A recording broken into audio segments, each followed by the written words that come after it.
कभी सोचा है कि क्या हो अगर आपका भविष्य बताने वाला ही खुद अपने अतीत से भाग रहा हो?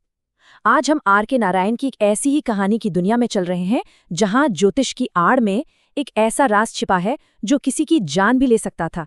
ये कहानी एक ऐसे आदमी की है जो दूसरों के सितारों को तो पढ़ता था, लेकिन अपने ही कर्मों के अंधेरे से बिल्कुल अनजान था।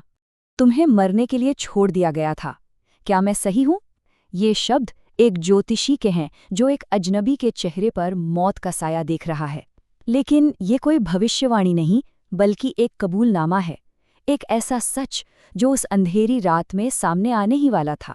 सवाल ये है कि आखिर ये ज्योतिषी उस आदमी के बारे में इतना सब कुछ जानता कैसे था? लेकिन इस खौफनाक रात तक पहुंचने से पहले चलिए कहानी की बिल्कुल शुरुआत में चलते हैं, जहां दिन के उजाले में तारों के नीचे एक ऐसा खेल चल रहा था जो ज्योतिष का नहीं बल्कि धोखे का था। जरा तस्वुर कीजिए मालगुडी के टाउन हॉल पार्क का, एक ऐसी जगह जहां जिंदगी का शोर कभी नहीं थमता। दवा बेचने वालों की तेज आवाजें, जादूगरों के करतब, और इसी हंगामे के बीच इमली के पेड़ की छांव में बैठा है हमारा ज्योतिषी, एक ऐसा चेहरा जिसे कोई पहचानता तक नहीं था। देखिए, उसका पूरा हुलिया एक सोची समझी चाल थी।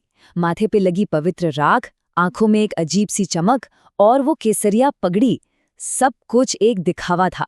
लोग उसकी तरफ ऐसे खींचे चले आते थे जैसे कोई फूल मधुमक्खियों को अपनी ओर खींचता है। पर वो ये नहीं जानते थे कि उसकी आंखें ग्राहकों को नहीं बल्कि अपने शिकार को ढूंढ रही थीं। उस जगह की सबसे खास बात थी वहां की रोशनी, या यूं कहें रोशनी की कमी। टिमटिमाती दुकानें, गैस लाइट की हल्की रोशनी और चलती फिरती परछाइयां। सच कहूं तो ये धुंधलाका ही ज्योतिषी का सबसे बड़ा हथियार था। इसी अंधेरे में उसका बोला हर झूठ सच लगने लगता था। तो अब सवाल ये उठता है कि अगर उसे ज्योतिष का ज भी नहीं पता था, तो फिर वो इतना सफल कैसे था? इसका राज सितारों में नहीं बल्कि इंसानी दिमाग को पढ़ने की उसकी कला में छिपा था। सच तो ये है कि उसने कभी ज्योतिषी बनने का सपना तक नहीं देखा था। वो सितारों के बारे में उतना ही जानता था जितना कि कोई आम इंसान। उसकी सारी सफलता सालों के तजुर्बे और लोगों के दुखों को समझने की चालाकी पर टिकी थी। उसका तरीका बहुत ही आसान था। वो बस ध्यान से सुनता था। लोग अपनी परेशानियां बताते और वो उन्हीं की बातों से धागे बुनकर उन्हें एक भविष्यवाणी की तरह उनके सामने रख देता था। वो लोगों को वही सुनाता था जिसे सुनने के लिए वो तरस रहे थे। वो ऐसी बातें कहता था जो हर किसी की कहानी लगती थी, जैसे कि आपकी मेहनत का पूरा फल आपको नहीं मिल रहा है, या आप बाहर से जितने सख्त दिखते हैं अंदर से उतने हैं नहीं। बस ये सुनकर लोगों को लगता कि ये आदमी तो उनके दिल की बात जानता है, और उसका काम हो जाता था। दिन ढल चुका था। ज्योतिषी अपना सामान समेट ही रहा था कि तभी अंधेरे से एक साया निकला, एक ऐसा साया जो उसका अतीत था और उसकी मौत भी बन सकता था। पास में बैठे मूंगफली वाले ने अपनी आग बुझाई और एक ही पल में सब कुछ घने अंधेरे में डूब गया। और ठीक उसी अंधेरे में एक परछाई उसके सामने आकर खड़ी हो गई। अब वहां वो दोनों अकेले थे और हवा में एक अजीब सा तनाव घुल गया था। ये कोई आम ग्राहक नहीं था, बिल्कुल नहीं। उसकी आंखों में सवाल नहीं, एक चुनौती थी। दोनों के बीच एक सौदा हुआ। अगर ज्योतिष की बातें सच हुई तो उसे मुंह मांगी कीमत मिलेगी, और अगर झूठ निकली तो उसे ब्याज समेत सब लौटाना होगा। अब दांव पर सिर्फ पैसे नहीं बल्कि उसकी जान लगी थी।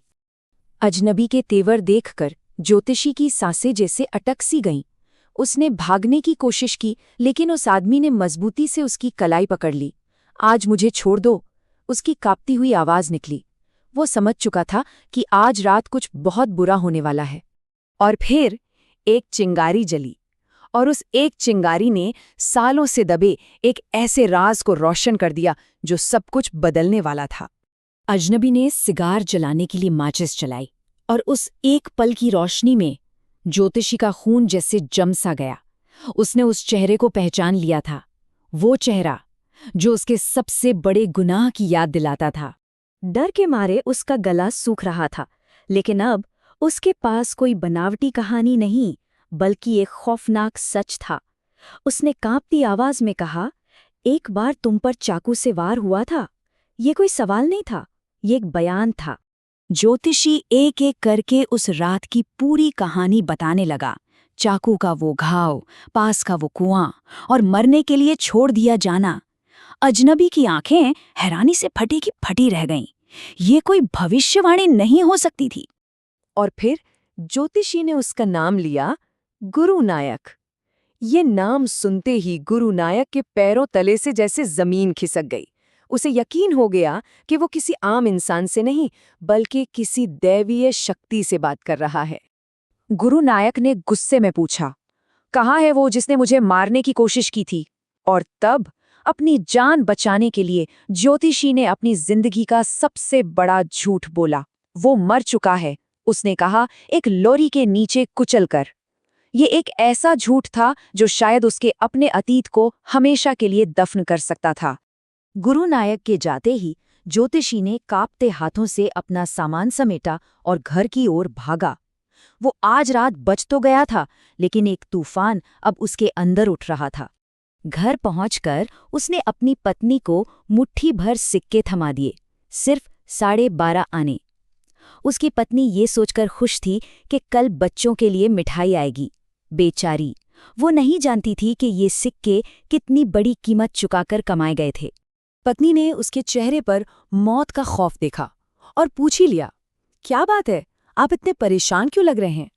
और बस यही एक सवाल उस राज का ताला खोलने वाला था जिसे वो सालों से अपने दिल में कैद किए हुए था। और तब कहानी का सबसे बड़ा सच सामने आया। आज मेरे ऊपर से एक बहुत बड़ा बोझ उतर गया है, उसने कहा। मुझे लगता था कि मेरे हाथों पर किसी का खून है, लेकिन वो जिंदा है। जी हाँ, ज्योतिषी ही वो हमलावर था। सालों पहले जवानी के जोश में उसने ही गुरु नायक को मारने की कोशिश की थी, और तब से वो एक भगोड़े की जिंदगी जी रहा था। एक झूठ ने ज्योतिषी की जान बचाई, और उसी झूठ ने उसे सालों के अपराध बोझ से आजाद कर दिया। ये कहानी हम एक सवाल के साथ छोड़ जाती है, क्या धोखे की नींव पर बनी जिंदगी को कभी सच्ची शांति मिल सकती है? और क्या हमारा अतीत वाकई कभी हमारा पीछा छोड़ता है?